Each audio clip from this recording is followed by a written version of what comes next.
Chuangin membrane bound organelles kasi eukaryotic cell ay tree. Pero nucleus abi begin eukaryotic zu genetic material kha organelle min ka duai kha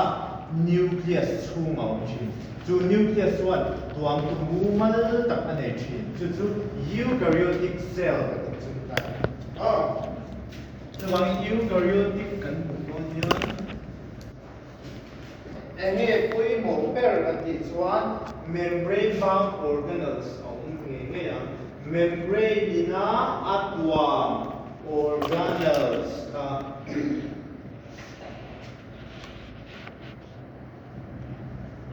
Sajun ka atom ina ni ka organic cell chun enge compartment movement tak ane ya draw kha membrane ti hian an thu tu thang atwa khip thepa draw number 2 chuan compartment cytoplasm chunga khan compartment in cytoplasm ati cytoplasm chu cell chunga a fluid portion ati khami chunga khan compartment a thap thapa eukaryotic cell chu draw dun lai lam ko le be lawa chuan b ma de ve ni draw hetian b ma ki enge a b kha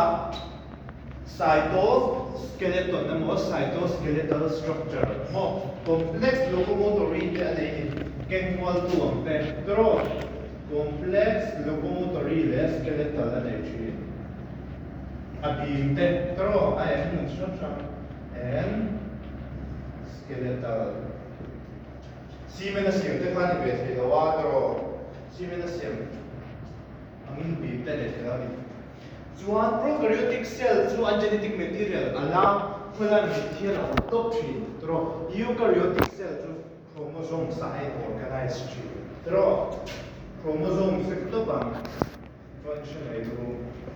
ai organized tree he eukaryotic cell ho a structure big to share something to prokaryotic thian a oma genetic material ka thian a om to tro mungal takin chuan organism an lo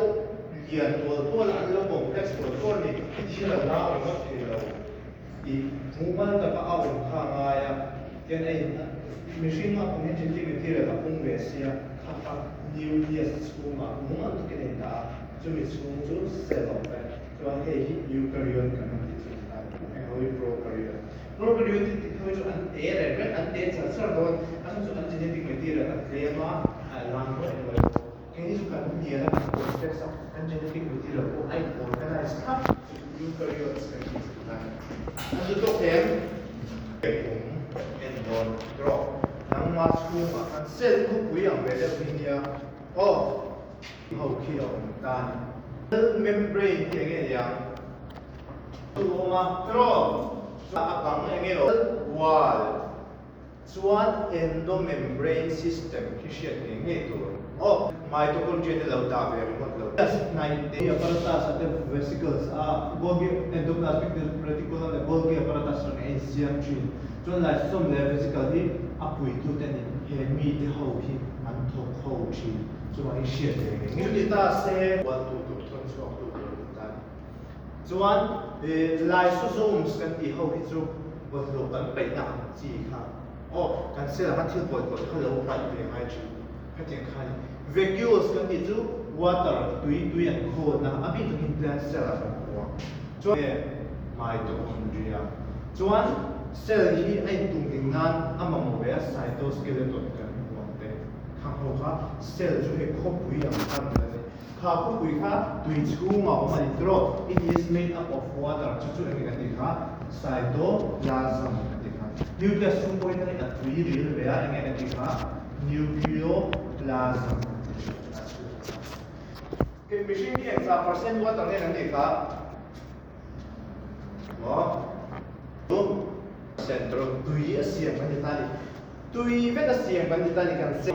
abang te po tui asiam ni don tali chu kan zero to so number 1 rang is membrane na kan sila to